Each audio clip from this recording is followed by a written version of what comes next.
Olá a todos, boa noite. É com um prazer que eu venho aqui para a gente fechar esse projeto Conectar e fechar muito bem. A gente tem uma convidada muito interessante que eu estava querendo muito conhecer. Então, esse é o momento, a gente vai fechar com chave de ouro o nosso projeto Conectar 2021. Eu agradeço muito a participação de todos vocês ao longo desse mês, com todas as palestras que nós tivemos aqui até o momento. E, assim, a certificação, só lembrando, ontem estavam me perguntando sobre a certificação. Nós nós já fizemos a certificação da primeira parte do Projeto Conectar, que foi até o dia 12 de novembro, e terminando essa etapa, todos os formulários estão disponíveis até o dia 3 desse mês, e aí, depois disso, nós faremos a certificação. Bom, não vou me alongar mais. Nós estamos com um canal provisório nessas duas últimas palestras. A palestra de ontem já está no canal da Secretaria de Formação de Professores. A de hoje, depois nós vamos baixar e colocar lá no canal também. E eu queria chamar o Eduardo aqui para apresentar a nossa última palestrante. Vamos fechar com chave de ouro, Eduardo? Olá, Fernanda, boa noite. Fernanda, boa noite, internautas. Vamos fechar com chave de ouro. A nossa convidada de hoje, que vai falar sobre linguagens oral e escrita na educação infantil, é a professora Ordália Alves de Almeida. Professora Ordália é graduada em Pedagogia, Magistério da Pré-Escola pela UFMS, mestre em Educação, Fundamentos da Educação pela Universidade Federal de São Carlos, doutor em Educação, Metodologia do Ensino pela Universidade Federal de São Carlos, é pós-doutora na área de Sociologia da Infância no Instituto de Estudos da Criança, Universidade Minho, Braga, em Portugal, é professora titular aposentada da Universidade Federal do Mato Grosso do Sul, é atual presidente da Câmara de Educação Superior do Conselho Estadual de Educação do Mato Grosso do Sul, e é professora do curso de Direito da Faculdade STED MS. A professora Ordália também a gente conhece de experiência própria, a fundadora, uma das fundadoras e é a primeira diretora também da Faculdade de Educação da UFMS. Então é um prazer muito grande, uma alegria muito grande para nós trazermos aqui a professora Ordália. Professora Ordália, boa noite, tudo bem? Boa noite, Eduardo. Que prazer estar aqui com vocês hoje. Muito obrigada pelo convite, Fernanda, Eduardo. É sempre um prazer estar na minha casa, que é o FMS. Professora, é contigo agora. É comigo agora já? Então, ótimo. Eu estou aqui a convite, então, da Fernanda, para que nós possamos fazer uma discussão com vocês a respeito da educação infantil, linguagem oral e escrita. Vocês sabem do apreço que eu tenho pela educação da infância, uma vida toda dedicada, mais de 36 anos dedicada à infância e especialmente dedicada à educação infantil no nosso estado, à formação de professores. Nós sabemos que este momento ele é um momento muito importante para as discussões que estão sendo travadas no âmbito da infância e da educação infantil. Nós sabemos que as crianças, no momento em que estão voltando a viver os contextos educacionais, uma vez que elas ficaram praticamente 2 anos em estado de isolamento, né, longe dos seus pares, longe dos seus professores, e que agora é um momento muito importante exatamente para nós discutirmos essas questões que dizem respeito à linguagem oral e escrita. Uma das linguagens importantes para as crianças, uma vez que é por meio da expressão oral que elas muitas vezes se comunicam, articulam e estabelecem vínculos com seus pares e com os adultos que as circundam. Então, outro detalhe que eu quero ressaltar aqui, que eu considero assim, de extrema importância, nós que estamos aí nesse circuito da educação infantil, especialmente agora, sabendo que muitos professores estarão, nos próximos dias, vivenciando contextos, vivenciando o processo seletivo da REME. E aí o que nós desejamos é que essa nossa fala também possa contribuir para esses profissionais, de tal modo que eles tenham sucesso nesta etapa.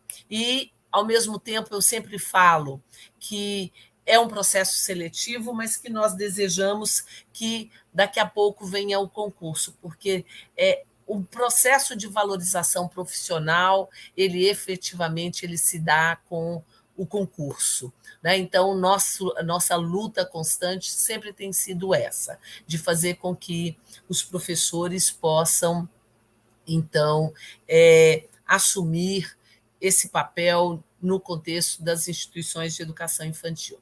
Então, indo diretamente para a nossa temática hoje, linguagem oral e linguagem escrita, pensando que são linguagens importantíssimas no processo de formação das crianças. Eu vou ver com o Eduardo aqui. Eduardo, quando eu faço... vocês conseguem... Eu mudo a tela desse modo? Só me dê um retorno. Sim, você pode ir mudando a tela, todo mundo está vendo, está tranquilo. Tá ótimo, então. Muito obrigada, Eduardo. Então, eu trago uma frase aqui do Vygotsky, que eu sempre a cito, porque eu entendo que ela é de fundamental importância. Primeiro que eu entendo que ela traz a síntese das contribuições teóricas de Vygotsky e, ao mesmo tempo, nos dá a dimensão da importância de uma ação relacional criada pelos professores que atuam junto à infância. E aí eu quero estender, seja na educação infantil, seja no ensino fundamental, quando ele afirma que nós nos tornamos nós mesmos, ou seja, é através dos outros que nós nos tornamos nós mesmos. Então, é na relação com o outro que eu me descubro, que eu aprendo, que eu, ao mesmo tempo, faço troca, interações importantes com os meus pares. E dentro dessa perspectiva, e nós bem sabemos que a teoria de Vygotsky ela parte de um princípio em que na relação com o outro, como eu já disse, mas que o contexto social ele é determinante do desenvolvimento, da aprendizagem das crianças. Então, nós não podemos esquecer deste aspecto neste momento. Ainda, eu gosto muito desse texto e considerando a nossa temática, o Adato ele vai dizer o seguinte: estamos obcecados por crianças, mas isso não significa que estejamos preservando a noção de infância. Estamos obcecados porque as barreiras entre a infância e a idade adulta estão sendo rompidas e não sabemos ao certo onde isto leva. Então, para falar de linguagem, eu quero falar desse sujeito, esse ser criança, porque nós temos que pensar em quem são as crianças. E para falar de linguagem oral e escrita é muito mais importante ainda, porque quando se traz essa questão dessa obsessão do adulto pelas crianças e por esse rompimento do que é infância e do que é vida adulta, eu tenho uma grande preocupação com essa necessidade, essa urgência que se tem de fazer com que as crianças cada vez mais cedo aprendam a ler e a escrever. Então, nós temos que tomar muito cuidado com isso, exatamente para que a gente não deixe que esse tempo de infância seja cada vez mais minimizado, cada vez mais as crianças deixam de ser crianças para assumir uma condição de adulto. Então, é muito importante, eu sempre digo isso, porque se as crianças hoje têm, em média, 5, 6 anos para viver a infância, e nós estamos querendo a cada vez mais reduzir isso para 4 anos, agora as crianças de 5 anos, os pais já querem fazer com que essas crianças sejam encaminhadas para o ensino fundamental, os professores, os profissionais, muitas vezes também corroboram para isso, e nós temos que entender que a gente vai viver o resto da nossa vida como adulto, e apenas 5, 6, 7 anos como crianças. Não vamos deixar que isso aconteça. Vamos fazer com que as crianças vivam neste período da infância, que vai até mais ou menos 12 anos, viver intensamente a infância. E como conviver com a linguagem oral e a escrita neste contexto em que se vive a infância sem perder de vista que são as crianças que são sujeitos deste processo. Então, eu trago aí como referência a infância como categoria social geracional, uma categoria social geracional diferente das demais categorias, ou seja, da categoria da adolescência, da categoria da juventude, da vida adulta e da terceira idade. Por que eu estou trazendo isso como esta concepção de categoria geracional? Porque é mais uma categoria de um conjunto de categorias geracionais, mas ela é hoje e reconhecidamente no âmbito científico como a mais importante da vida do ser humano. Ou seja, se nós garantirmos às crianças uma infância de qualidade, com certeza esse ser humano terá uma adolescência, uma juventude, uma vida adulta, né, de qualidade também. Então, é muito importante dizer isso para vocês. Esta infância que também vive uma natureza paradoxal. Por quê? Porque exatamente nós estamos em contextos sociais distintos e que nós temos diferentes imagens, diferentes concepções sobre a infância. Então, há aqueles que ainda têm essa visão de que a infância é a preparação, é o momento da preparação para a vida adulta, numa perspectiva bem sociológica de Durkheim, né, que trazia a criança como um vir a ser, e nós não entendemos que é essa perspectiva, e aí eu quero destacar, então, as contribuições teóricas da sociologia da infância, que nos fazem ter a dimensão exatamente da infância como uma etapa constituinte da vida tão importante ou tão mais importantes que as demais. Do mesmo modo, é importante nós reconhecermos a infância como uma construção social e histórica. Isso significa compreender que a infância da qual nós falamos hoje não é mais a infância de 20, 30 anos atrás, e nem do século XX, e nem do século XIX. Pelo contrário, quando nós vivenciamos historicamente desde o surgimento do sentimento da infância, e a gente tem um marco temporal aí do século XVII, nós temos, então, a possibilidade de dimensionar esta categoria e de reconhecê-la e de valorizá-la no contexto do século XXI, e que, portanto, tem outras experiências, tem outras necessidades e tem outros desejos. Avançando, então, e aí, neste caminho, a infância passa a ser vista não mais como um tempo de preparação, como eu havia dito para vocês, mas como um tempo em si, um tempo de brincar, um tempo de jogar, um tempo de sorrir, de chorar, de sonhar, de desenhar, de colorir, de escrever, de contar, ou seja, um tempo em que ela incorpora tudo o que a criança é e faz nesse período tão importante, tão significativo da sua vida. E nós não podemos deixar de dizer um tempo em que a criança é e vive como sujeitos de direito. E quando nós falamos que é um tempo em que a criança vive como sujeitos de direito, é preciso nós resgatarmos, mesmo que rapidamente, primeiro, a garantia do direito, quando nós falamos dos direitos sociais no artigo 6º da Constituição Federal.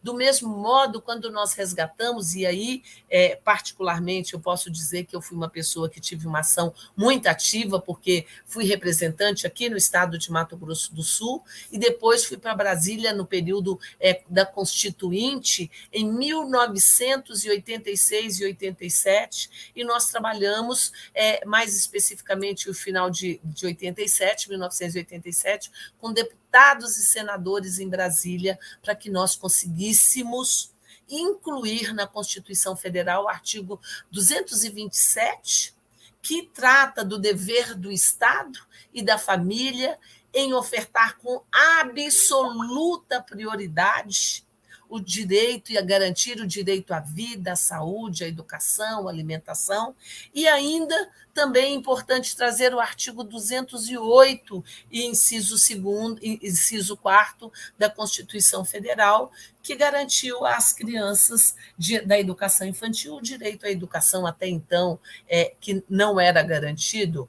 Então, era uma benesse do Estado, né, ofertar a educação infantil. E, a partir daí, então, e hoje nós temos aí, como vocês sabem, a partir da Lei 12.796 de 2013, e antes disso a Emenda Constitucional 59, a garantia, o dever do Estado para com a educação das crianças de 4 e 5 anos, ou seja, amplia-se a obrigatoriedade da educação para 13 anos, de 4 aos 17 anos. Então, neste tempo de 13 anos, porque vocês sabem que antes eram 9 anos, a partir da Lei 11.274, de 2006, então, de 2006 até 2013, eram 9 anos obrigatórios. A partir de 2013, são 13 anos. Olha aí, 2013, 13 anos, para vocês não esquecerem, né? Eu falo que tem gente que vai fazer o processo seletivo, então a gente sempre procura colaborar dentro para que possam ter êxito nesse processo. Aí, dentro dessa perspectiva, eu tenho que trazer os sujeitos que vivem a infância de forma mais concreta são as crianças que são consideradas ainda no âmbito da sociologia da infância como atores sociais plenos de direito, como um grupo etário de 0 a mais ou menos 12 anos, como referentes empíricos. Por que referentes empíricos? Porque cada grupo de crianças, a depender do contexto social em que vivem, são grupos diferenciados. Portanto, eles são referentes empíricos. Se eu vou fazer uma pesquisa, por exemplo, aqui em Campo Grande, se eu vou fazer uma pesquisa sobre a infância, as crianças do centro da cidade, eu vou ter determinadas referências empíricas. Se eu vou, por exemplo, para o bairro União, eu vou ter outras referências empíricas. Se eu vou ali para o Estrela d'Alva, eu vou ter outras referências empíricas. Então, é dentro dessa perspectiva que nós falamos quando, por exemplo, desenvolvemos uma pesquisa. Então, é muito importante dizer para vocês que reconhecer a cidadania das crianças é hoje um desafio à mudança das estruturas políticas e sociais, à transformação das instituições e à renovação cultural, no sentido de se garantir as condições estruturais para a inclusão social plena de todas as crianças. Esse tem sido o nosso movimento. As instituições educativas sendo respeitadoras do melhor interesse das crianças e a aceitação da voz das crianças como expressão legítima da participação nas instituições educativas e na cidade. Eu quero dizer para vocês que nós estamos aí num movimento nacional muito amplo, no sentido de fazer com que esse reconhecimento da cidadania ele extrapole o universo da educação, mas que ele seja visto numa perspectiva intersetorial, ou seja, que profissionais da saúde, da assistência social, da área do sistema de justiça, eu tenho falado muito isso, e agora, com essa formação adquirida nos últimos anos na área do direito, como bacharel em Direito e hoje como professora do curso de Direito, com disciplinas na área da Sociologia Jurídica e da Antropologia Jurídica, e recentemente nós ofertamos um curso, um simpósio, um seminário nacional, exatamente trazendo essas questões. Por quê? Nós estamos trabalhando com magistrados, com promotores, nós estamos trabalhando com pessoas que atuam no sistema de justiça, no sentido de oportunizar às crianças o reconhecimento, esses adultos, o reconhecimento da cidadania das crianças. Então, pensar na instituição educativa. E aí, para que nós possamos começar a entrar, exatamente este é um preâmbulo da nossa fala. Exatamente pensar que a instituição educativa ela desempenha um importante papel na formação humana, contribuindo para a vida em sociedade, para o exercício da cidadania. Do mesmo modo, essa instituição ela é responsável, ela influencia de forma significativa na formação moral, na construção de normas e valores pelas crianças. Então, vejam vocês que estão conosco hoje a responsabilidade que os profissionais que atuam dentro de uma instituição educativa têm. É muito importante nós pensarmos sobre isso. E aí, o que a gente tem que dizer, o que desejam as crianças? Elas desejam viver de forma lúdica a sua infância. Mas como, Ordalha, se nós temos que trabalhar a linguagem oral e escrita? Então, vamos pensar sobre isso. Né? Então, por meio das brincadeiras, a criança traduz e recria as imagens daquilo que ela vive a partir das suas interações com o mundo. O Gilles Bruguère, que é uma das grandes referências hoje, juntamente com Huizinga, né, autores clássicos, quando a gente fala de jogos, brincadeiras, de ludicidade, da importância do brincar na vida das crianças. Do mesmo modo, a criança organiza os elementos retirados da realidade, estabelecendo novas combinações e produzindo novos significados, ou seja, criando as próprias brincadeiras. Ainda nessa medida, as crianças podem dar outros significados àquilo que os adultos só veem com seus olhos, limitados pelos sentidos que eles já elaboram para os diferentes acontecimentos do seu cotidiano. E aí nós falamos da importância que nós adultos temos, no sentido de fazer com que as crianças possam dar os seus próprios significados aos contextos em que elas vivem. Isso é muito importante. E não o adulto fazer as suas traduções e fazer as suas leituras com o seu olhar adulto, ao invés de permitir que as crianças vejam com os próprios olhos. Então, as crianças constroem culturas, normas e valores a partir dos significados que elas conferem às suas ações, nas relações que estabelecem com adultos e crianças e no seu meio. Por quê? Por meio, e nós vamos falar a respeito disso, o meu orientador de pós-doutorado, o professor Manuel Sarmento, durante um ano em que eu estive morando em Portugal, estudando na Universidade do Minho, ele trouxe essas referências da importância das crianças conviverem com os seus pares exatamente para produzir culturas lúdicas. Então, nós temos que ter essa dimensão da relação estabelecida entre as crianças e que elas vão criar.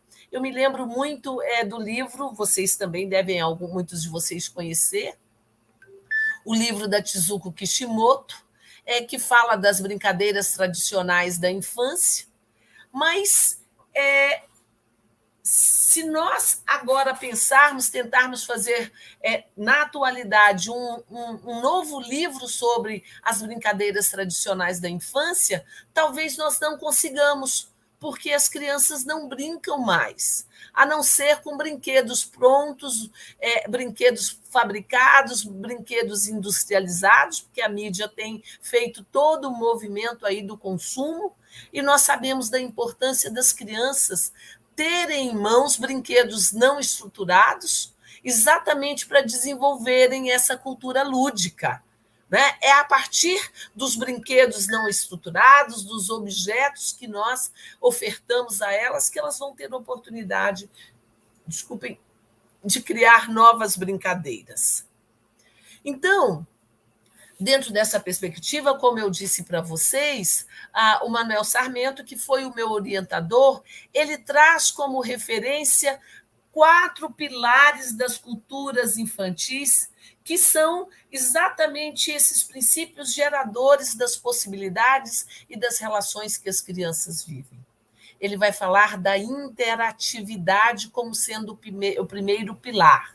Exatamente este campo, esse espaço que nós criamos para que as crianças possam estabelecer relações com os seus pares.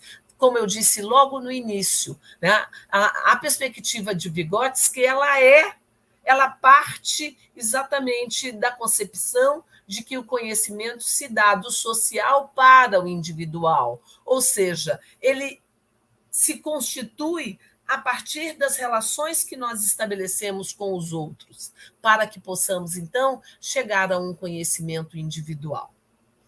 Um outro pilar importante trazido por ele é o pilar da ludicidade, que é o traço fundamental das culturas infantis, marcado pelo modo peculiar de relação social e cultural. Então, o que marca a ludicidade? O brincar é, portanto, condição de aprendizagem e de sociabilidade. E aí, quando a gente fala que o brincar é condição de aprendizagem e de sociabilidade, nós estamos exatamente dizendo para vocês, e eu gosto muito de trazer a citação do Huizinga, quando ele, na sua obra Homo Ludens, ele diz que o ato de brincar é a ação mais séria realizada pelas crianças. Ou seja, é por meio do brincar que a criança descobre as normas, descobre as regras, descobre os valores,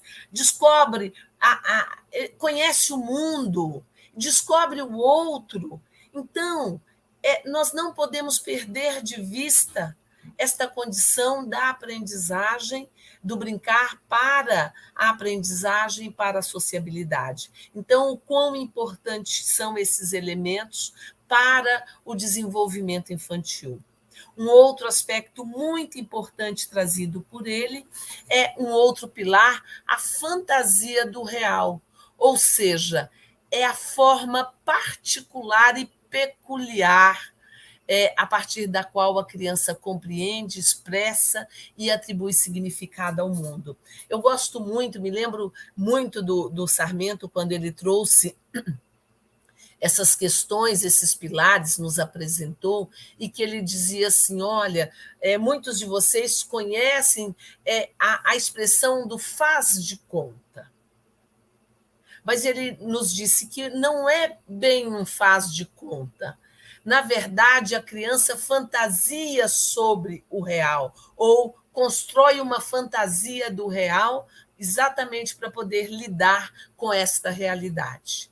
Então, nós temos que pensar exatamente neste pilar e o quão importante ele é para o desenvolvimento infantil.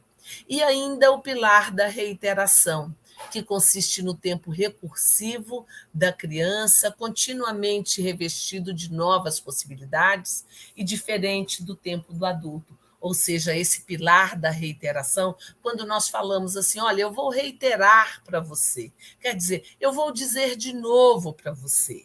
Né? Então, do mesmo modo, a criança precisa viver a vida de forma reiterada. Sempre os processos precisam ser vividos novamente. A cada nova experiência sobre determinada circunstância, sobre determinado tema, ela tem a possibilidade de aprender um pouco mais. Eu sempre digo que os lenga-lengas, as histórias, né, lenga-lengas, que elas são assim a expressão da reiteração. E aí eu vou só, para não ficarmos muito tempo, né, além daquilo que nós nos propusemos, mas lembrar de uma história que eu sempre conto e que diz respeito a esse princípio da reiteração, que Esta é a casa que o Pedro fez. É o título da história. E aí a história disse assim, esta é a casa que o Pedro fez. Este é o baú de brinquedos que está na casa que o Pedro fez. Este é o rato que roeu os brinquedos do baú que está na casa que o Pedro fez. Este é o gato que pegou o rato que roeu os brinquedos do baú que está na casa que o Pedro fez. Este é o cão que correu atrás do gato que pegou o rato que roeu os brinquedos do baú que está na casa que o Pedro fez. Esta é a vaca que mordeu o cão, que correu atrás do gato, que pegou o rato, que roeu os brinquedos do baú, que está na casa que o Pedro fez. Esta é a moça que tirou o leite da vaca, que mordeu o cão, que correu atrás do gato, que pegou o rato, que roeu os brinquedos do baú, que está na casa que o Pedro fez. E assim sucessivamente. Eu vou parar por aqui, vou deixar para vocês ficarem com vontade de ouvir um pouco mais essa história, procurar para lê-la e lê-la para as crianças, que ela é uma história muito linda. Então, esses 4 pilares, eles são muito importantes exatamente para nós pensarmos em como as crianças dão e constroem significados sobre a vida, sobre si mesmos, sobre seus pares, sobre a realidade em que eles vivem. Então, falando a partir desses 4 pilares, nós podemos pensar que significado possui a linguagem oral e escrita para as crianças da educação infantil, né? Qual a importância dela? Nós temos aí vários estudiosos hoje que são referências nacionais, nós temos nossos pares na universidade que vêm desenvolvendo estudos mais aprofundados, pesquisando a respeito da infância e especialmente da questão da alfabetização e da letramenta, dos construtos teóricos que trazem implicações diretas. Mas nós queremos aqui trazer assim algumas possibilidades, algumas reflexões para contribuir com essa discussão. Como é que as crianças se relacionam com os bens culturais e, em específico, com esse objeto do conhecimento? Quais são as condições psíquicas, sociais, emocionais e cognitivas das crianças para que elas possam se apropriar dessa forma de linguagem, né? Então, nós podemos dizer, hoje, quando nós falamos do desenvolvimento socioemocional, o quão importante ele está muito presente hoje nas diretrizes curriculares, mas especialmente na base curricular nacional, tanto da educação infantil quanto do ensino fundamental, exatamente para que nós pensemos a respeito das linguagens e como é que as crianças se apropriam dessas linguagens. Então, seria desejável respeitar os desejos, as aspirações, as possibilidades e condições de aprendizagem das crianças? Quais são essas condições? Como é que nós, adultos, estamos criando essas condições e possibilidades para essas aprendizagens? Caso seja desejável, seja possível, que características teriam as práticas educativas capazes de respeitar esses pressupostos? Então, pensando na educação infantil, como é que as práticas educativas elas podem trazer elementos importantes para a valorização da linguagem oral e escrita, sem nós ficarmos naquela condição, naquele arremedo de que eu tenho que ensinar a ler e a escrever apenas pelo ler e escrever. Né? Pensar que as crianças, a essência da vida das crianças na educação infantil é o brincar. E que este brincar ele tem um caráter significativo em todos os processos de aprendizagem da criança, inclusive da linguagem oral e escrita. E que nós temos um importante papel de fazer com que este repertório linguístico das crianças seja ampliados, aliás, sejam construídos, na verdade, já na primeira infância. A depender da forma como nós trabalhamos, o repertório linguístico das crianças será muito pobre.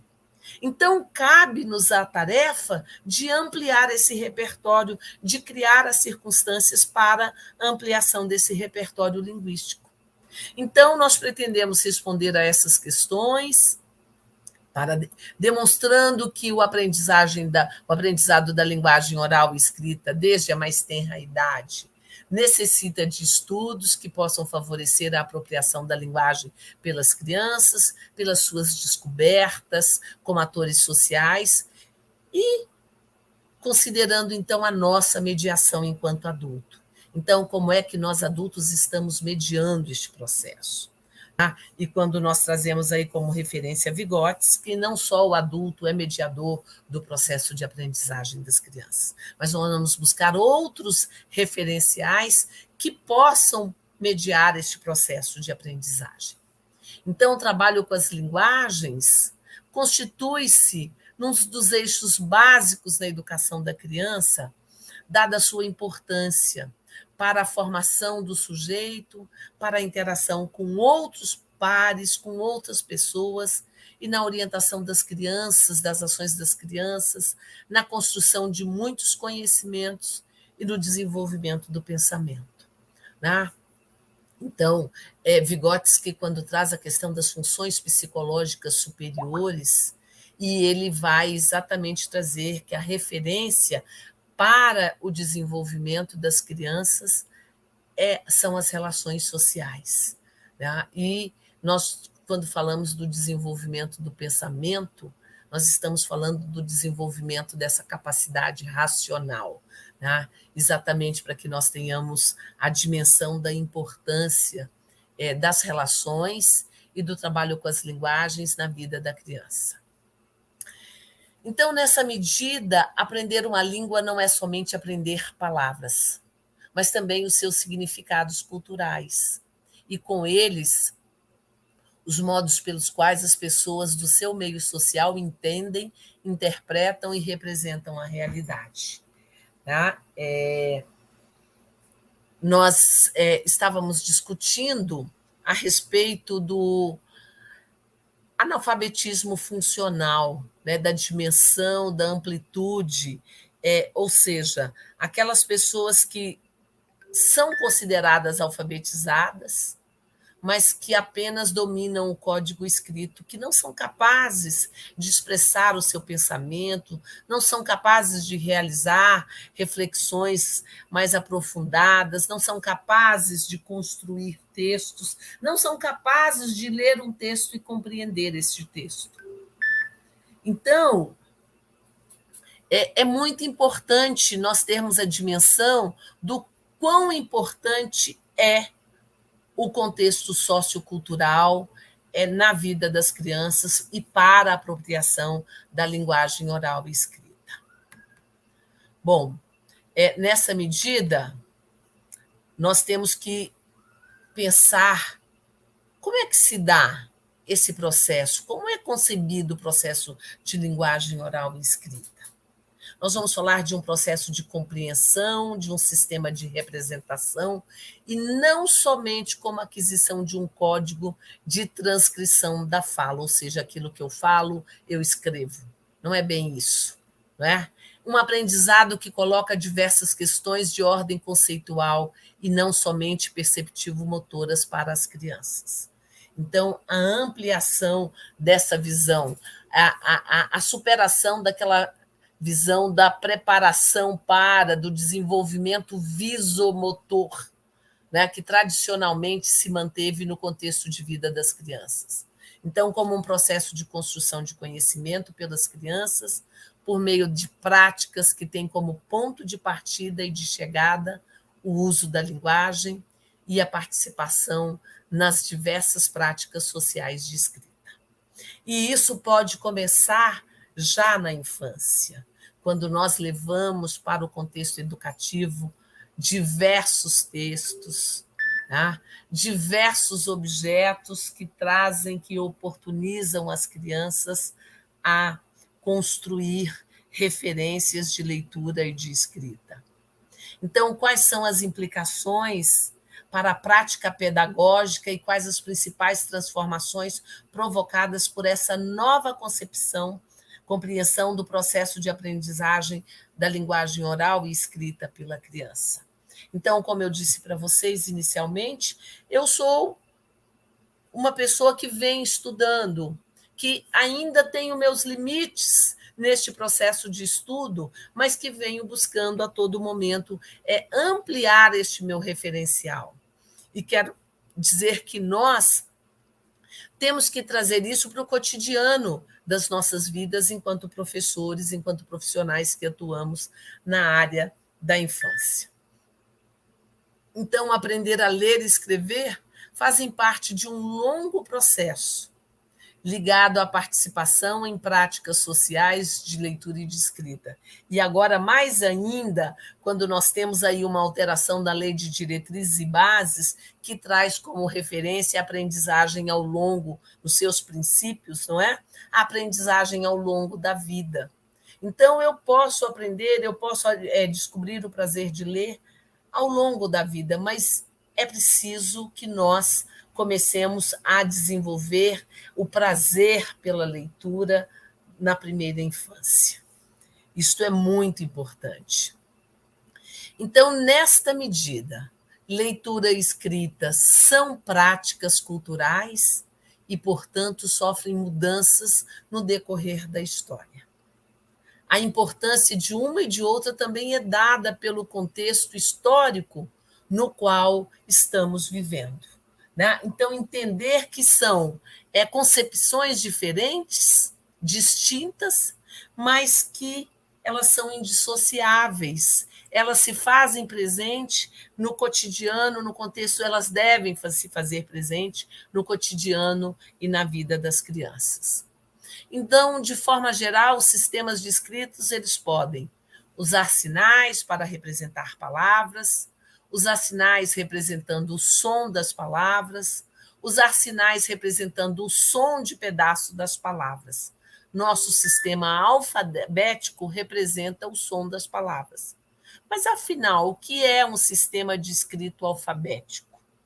Nós não podemos perder de vista que ele é este processo, mas ele precisa ser visto de forma muito mais ampliado. Não é apenas, não se restringe a ler sílabas, a ler letras, a ler sílabas, a ler palavras, a ler frases, a ler textos. Não, a perspectiva ela é diferenciada e nós devemos partir do todo para a parte. Essa é a perspectiva que o Vygotsky traz para nós quando fala da aprendizagem da criança. A criança não parte da parte para o todo, mas do todo para a parte. E ainda lembrando, quando a gente fala do desenvolvimento da linguagem, pensando aí nas contribuições de Emília Ferreiro, da linguagem oral e escrita, ela traz, quando ela fala dos estágios de desenvolvimento da linguagem, ela vai exatamente nos mostrar que a primeira coisa que a criança vê é o todo, né? Que a primeira percepção dela é do todo da palavra.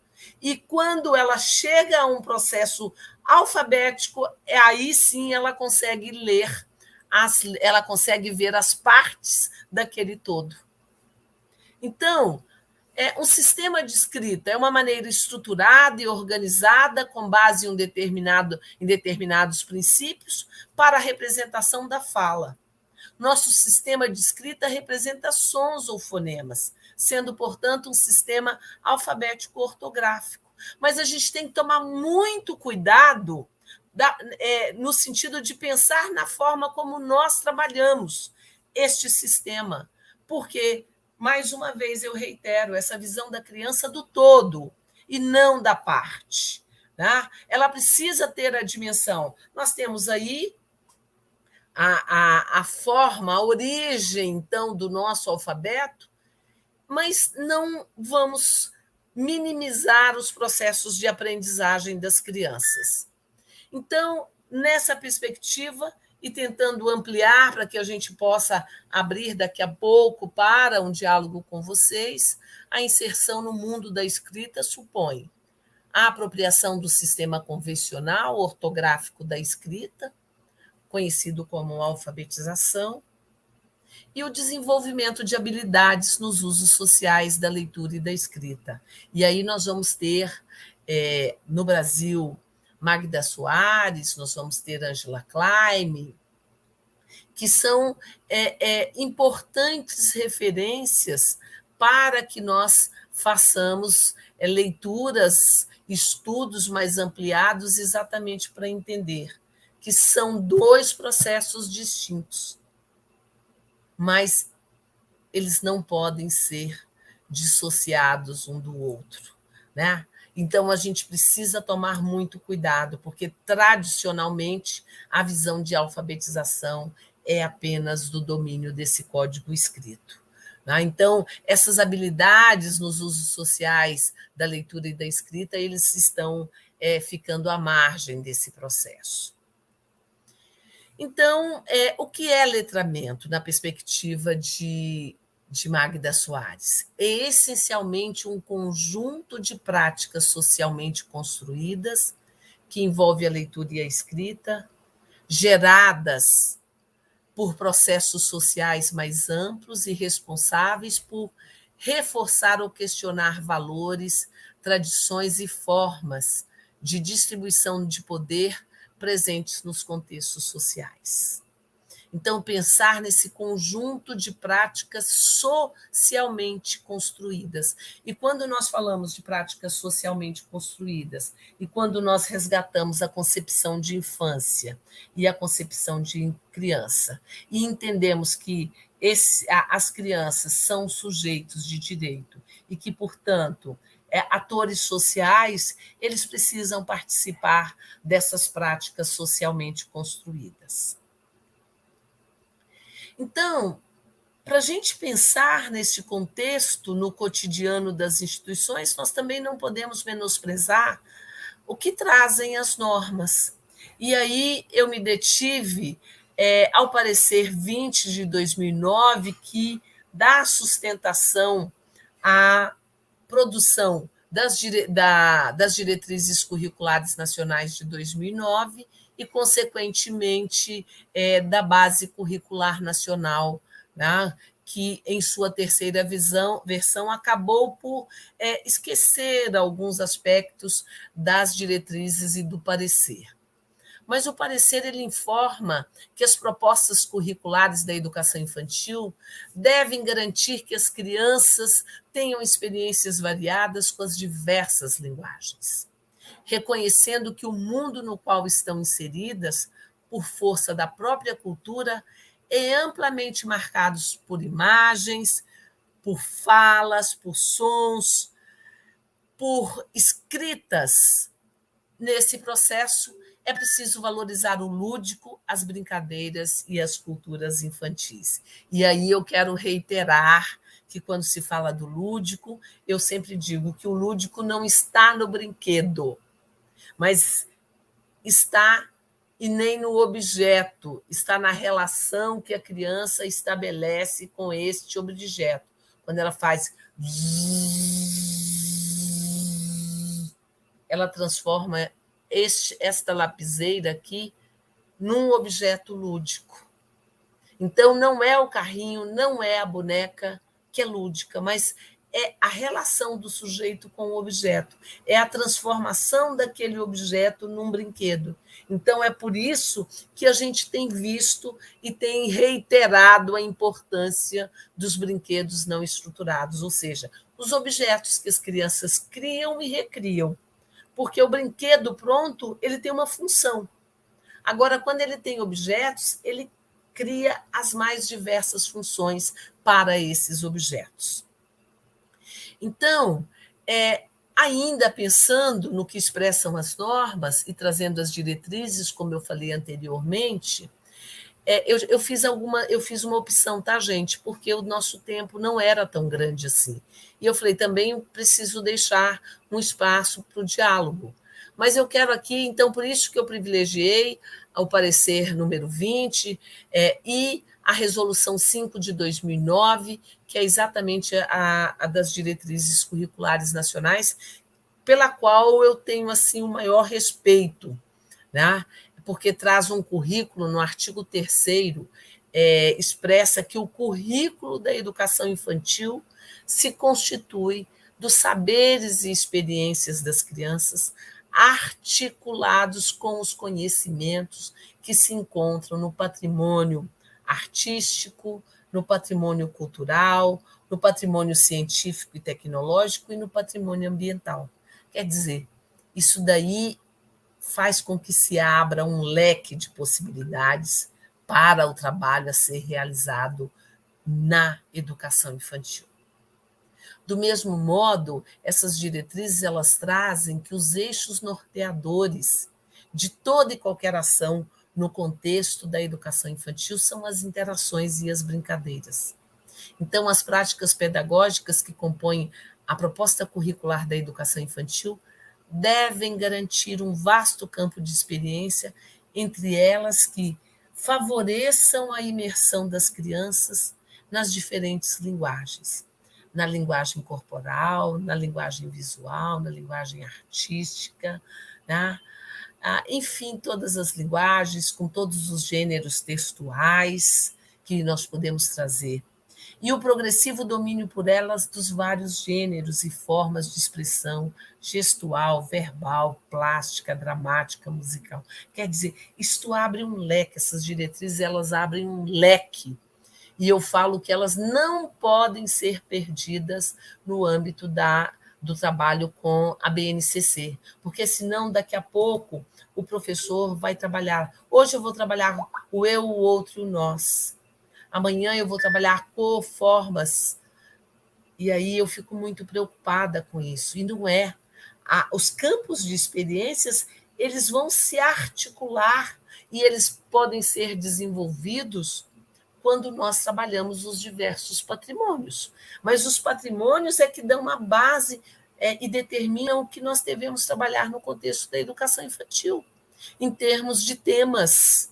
Quando eu busco o patrimônio cultural, eu tenho N temas, o patrimônio artístico, outro N temas aí, não é? Então, a gente vai pensando nessas possibilidades. Então, possibilitem às crianças experiências de narrativas, de apreciação e interação com a linguagem oral e escrita e convívio com os diversos e diferentes suportes e gêneros textuais e orais e escritos.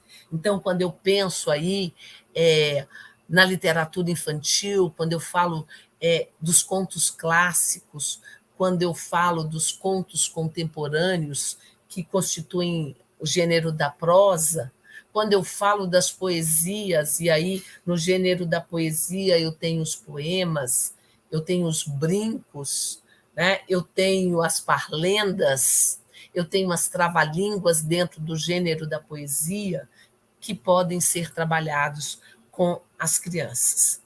Então, caminhando para o nosso finalzinho, eu tenho para dizer, e depois eu vou perguntar para o Eduardo se ele vai me permitir, porque eu trouxe uma história para eu finalizar e ler para vocês.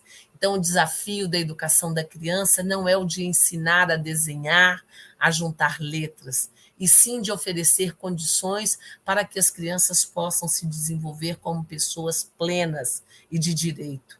E, dessa maneira, poder participar criticamente da sociedade da cultura escrita. Antecipar o ensino das letras, em vez de trazer o debate da cultura escrita no cotidiano, é inverter o processo e aumentar a diferença entre as crianças. Por que aumentar a diferença entre as crianças?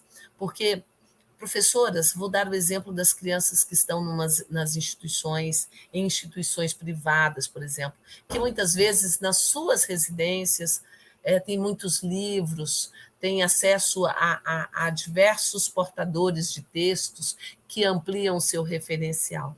E muitas vezes, nas instituições públicas, elas só, se o professor não criar alternativa, o máximo que ela vai ver é um livro didático, lamentavelmente produzido, e aí eu digo para os primeiros anos da educação infantil, né, que elas não precisam de livro didático.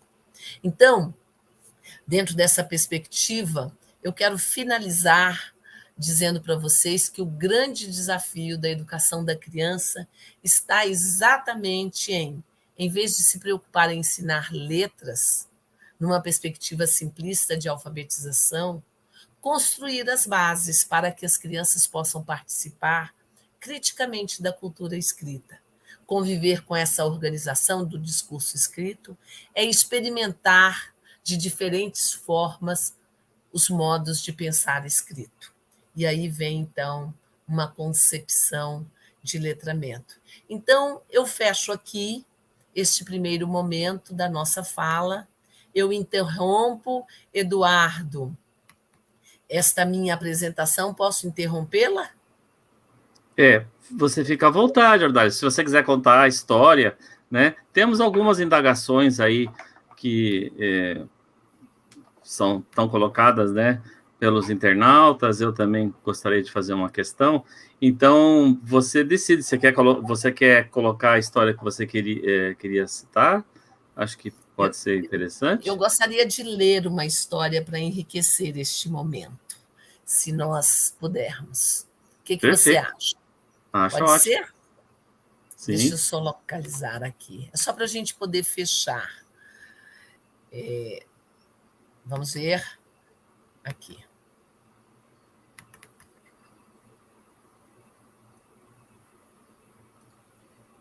Vamos ver se eu consigo. Vou tentar, do jeito que você me ensinou, tá, Eduardo? Ah, você vai jogar em tela?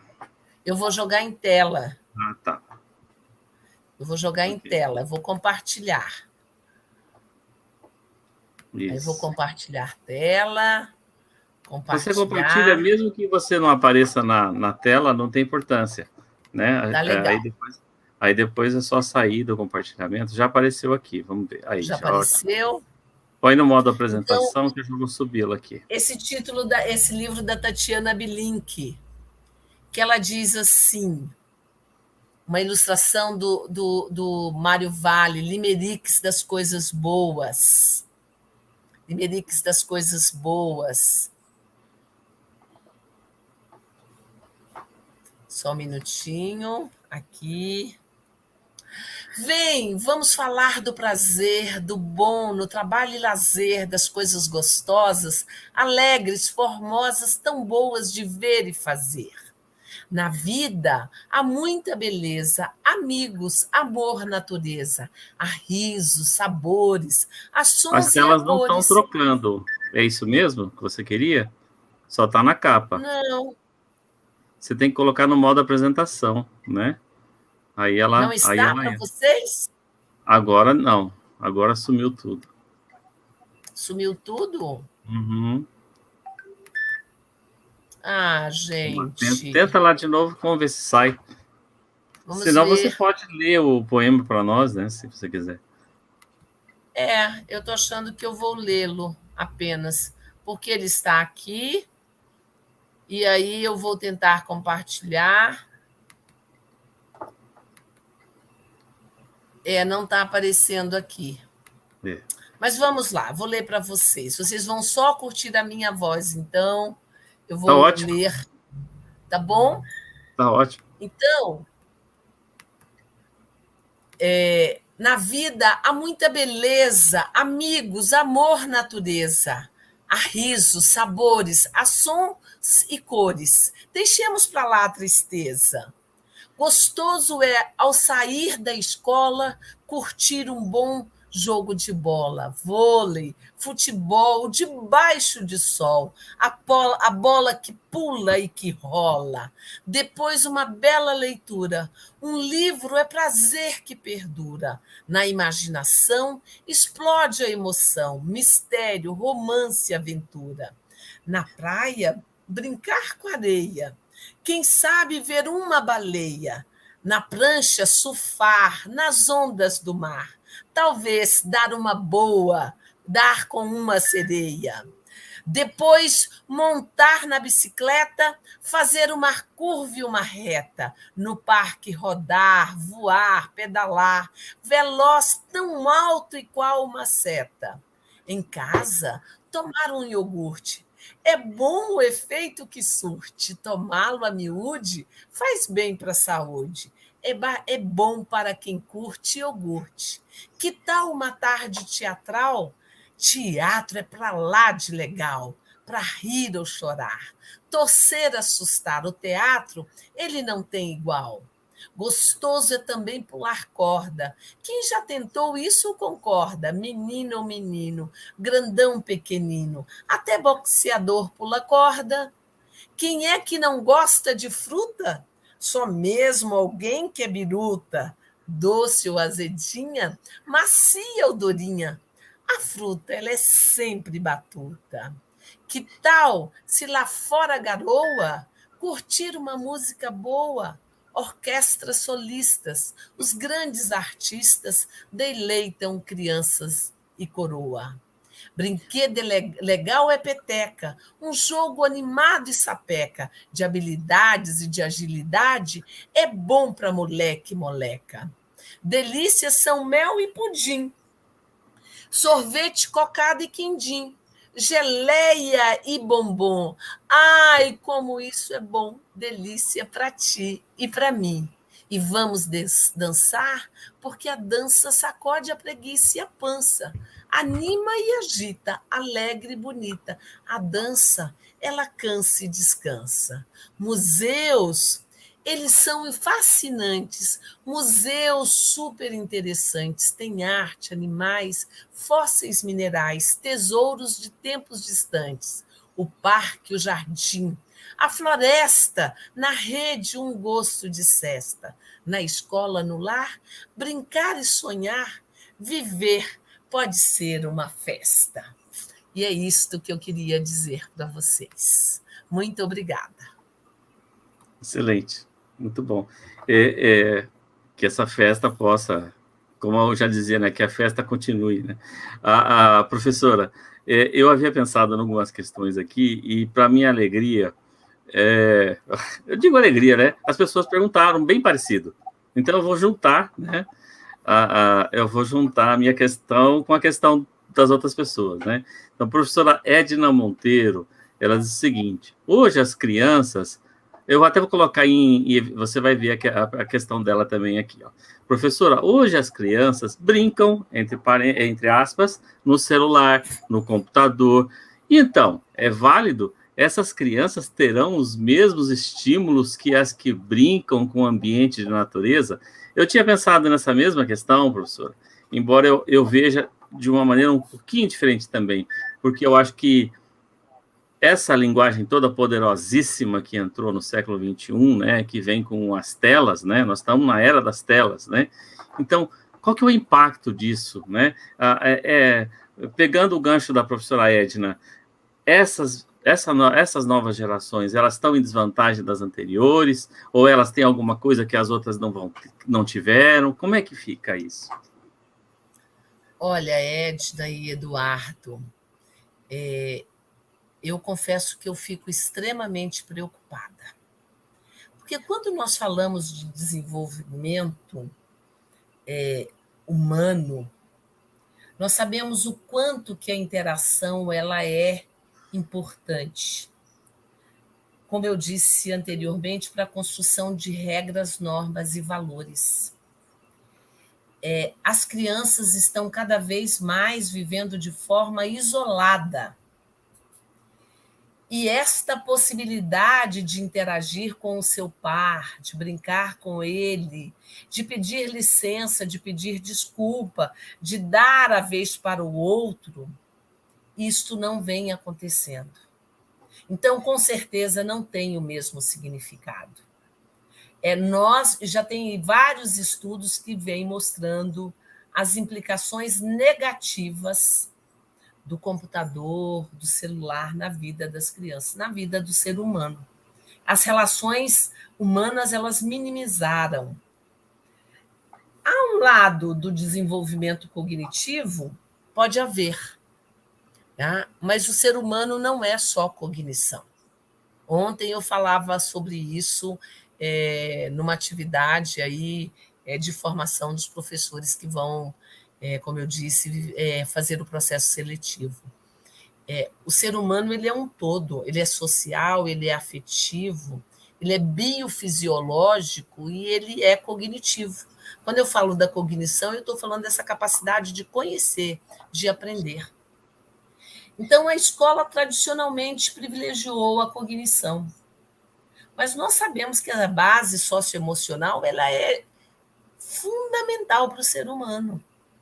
Então, quando nós nos deparamos com pessoas impacientes, com pessoas que desrespeitam o outro, com pessoas que não se toleram, esta é a minha visão e tudo que eu venho lendo a respeito vem mostrando exatamente isso. Não é a mesma coisa eu brincar com um objeto que não seja o computador. Há muitos anos atrás, não muitos, mas antes da pandemia, alguns anos atrás, eu fui fazer dar uma entrevista, exatamente porque uma criança que sabe escrever, digitar, ela sabia digitar palavras, mas ela não sabia escrever, porque ela não desenvolveu essa famosa coordenação visomotora, nem mesmo para a letra de forma, ela não sabia. Então, é muito sério isso, porque a vida não vai ser só computador. Ela precisa fazer um bilhete, ela precisa fazer uma lista. Ah, mas ela faz no computador. Só que só isso não é suficiente. Nós sabemos disso.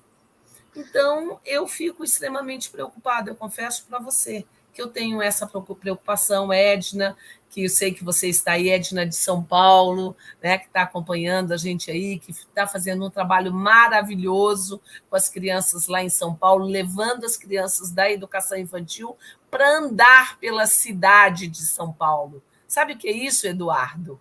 Ou seja, crianças que talvez só tivessem oportunidade de caminhar pela cidade de São Paulo quando tivessem adolescentes ou adultos. Mas não, a Edna está. Eu tive a oportunidade de fazer a leitura de um trabalho dela agora muito recente, né? E sei que ela está fazendo esse movimento, ou seja, uma das práticas que ela desenvolve com as crianças. Quer dizer, isso aí tem um valor imensurável para as crianças do que ficar horas e horas na frente de um celular ali. Eu fico muito preocupada, às vezes, com um sobrinho neto que tem 4 anos, que está lá, na frente de um celular. Uma tela, e né? Isso é impeditivo de outras aprendizagens. Você deve ter observado, né? Uma coisa que eu observei com as minhas sobrinhas, né? As novas gerações não são capazes de ler hora em relógio analógico. A maioria, eu levei um choque quando eu percebi que minhas sobrinhas de 15, 16 anos não conseguiam ler as horas em relógio analógico, para você ver como que é. Aí tem uma outra questão, eu também queria falar para você, eu queria indagar alguma coisa, porque você está vivendo um momento em que você está, aliás, faz parte da sua vida, acompanhar a evolução das legislações a favor da educação, né? Isso faz parte da sua vida. Então, você tem uma história como professora comum, mas também tem uma história como pesquisadora, e tem uma história como, vou dizer assim, ativista da formação, da construção dessas leis, né? Então, eu ia fazer uma pergunta, pensando nesses tempos que a gente vê que a gente tem uma sensação que eles são mais complicados, não sei, mais perigosos, talvez, né? Como que estaria o campo da legislação, né, nesse contexto. Mas aí a professora, cadê a professora Estela? A professora Estela Sanches de Oliveira, vou colocar em destaque aqui a pergunta dela. Está aqui. Ela diz assim, Ordália, e o brincar livre? Como ficamos se a BNCC advoga um brincar intencional? Né? Eu acho que isso tem a ver com aquilo que eu coloquei antes. Tem tudo a ver. Quando nós estávamos nesse processo, eu falo assim, nós temos pares, eu conheço as pessoas, conheço de conviver com os professores que elaboraram a primeira versão da BNCC. E tenho o maior respeito por esses profissionais, né? Trabalhamos juntos aí num projeto imenso em várias regiões do Brasil, com formação de professores em pós-graduação, em cursos de extensão. Então, nós fizemos um movimento, a Ana Cristina participou desse movimento conosco, né? Então, quando da elaboração da BNCC, por isso que eu disse para vocês que eu tenho assim, um respeito muito grande pelas diretrizes curriculares nacionais, porque eu penso que elas superam uma visão de educação infantil muito limitante, limitada. E aí veio a BNCC numa terceira versão, que inclusive tirou muito do que os primeiros autores, que foi a Maria Carmen Barbosa, o Paulo Foch, a Silvia Cruz, que foram os elaboradores da primeira versão, né? Tirou muito do que eles trouxeram. E aí eu quero dizer o seguinte, que a BNCC é um documento, tem que ser uma única, tem que ser referência, uma única referência, não única, mas tem que ser uma das referências, mas ela não pode limitar a ação do professor. Nós temos que ter autonomia em sala, sabe, Estela? Então, o professor não precisa seguir a BNCC como se fosse uma Bíblia. Até porque nós que militamos, nós sabemos que esses documentos produzidos, essas normativas, elas são transitórias. Elas podem enriquecer o nosso trabalho, elas podem limitar o trabalho, mas é isso que eu falei anteriormente. Não tenham a BNCC como um catecismo a ser cumprido. Não façam dos campos de experiência conteúdos. Hoje eu vou trabalhar com esse campo de experiência, com esse... Não. Eles precisam ser entendidos, sabe, como referência, quando eu trabalho com os diversos patrimônios. Eu fiz um exercício, Estela, e depois a gente pode discutir sobre isso, como é que eu pensei que pode ser trabalhados os campos de referência, os campos de experiência, juntamente trazendo ali os patrimônios, as interações os eixos das interações e brincadeiras, os direitos de aprendizagem, que não são só aqueles. Vocês não imaginam o quanto eu falava. Eu me lembro de uma reunião que nós tivemos em Brasília, na OIA, e que eu falava, por que 6 objetivos? Se são muito mais direitos que as crianças têm. Então, façam da BNCC uma das referências, e não a única. Por favor, eu peço para os professores que estão nos ouvindo, né, que a gente precisa muito mais que isso. Não são propriamente questões, indagações, mas comentários, né? Eu vou registrar esses comentários. Se você quiser fazer alguma observação em cima deles, fica à vontade. A Angélica da Silva Paulo, de Campo Bom e da UMEP, ela diz o seguinte: a escrita é uma experiência humana, única para cada criança. O nosso papel enquanto adulto é propiciar um espaço brincante em que os materiais do letramento estejam presentes em seu cotidiano. Aí depois tem uma outra aqui que tem mais a ver com aquela primeira questão da professora Edma, que é a seguinte: isso é verdade, é a Ana Cláudia Oliveira Areco. Isso é verdade. Os pais, cada dia mais ocupados, deixam os pequenos isolados em celulares e tablets. Na escola, nos professores que sofremos com a falta de oralidade. Aqui nós, né? Deve ser. Nós, professores. Isso. Sofremos com a falta de oralidade e expressão das crianças, deve ser? Das crianças. Crianças. Uhum. Isso aí está parecendo aquela linguagem do Orwell, aquela metalinguagem. É que a gente já na área da linguagem, da infância, já conhece. Já vai pescando, né? Já vai pescando. Isso. Então, bom, são pertinentes. Você quer comentar, então, da Angélica? Sim, a Angélica também é outra participante aí do nosso projeto. Eu também tive o prazer agora de acompanhar. Eu fiz uma tutoria das escritas da Angélica, da Valéria, né, da Tânia, da Edna, enfim, de um grupo bom com o qual eu tive o prazer de trabalhar agora muito recentemente. E é exatamente isso, Angélica, nós temos que criar essas condições, sabe? Somos nós que vamos fazer este movimento por meio das brincadeiras, por meio dos jogos, das experiências que vocês tão bem relataram nos textos, nos artigos de vocês, né, que estão aí sendo daqui a pouco socializados. Então, você tem toda a razão. Somos nós que criamos essas condições. Quando falamos em letramento, são N possibilidades. E quando a gente fala em alfabetização, tem um caráter mais restrito.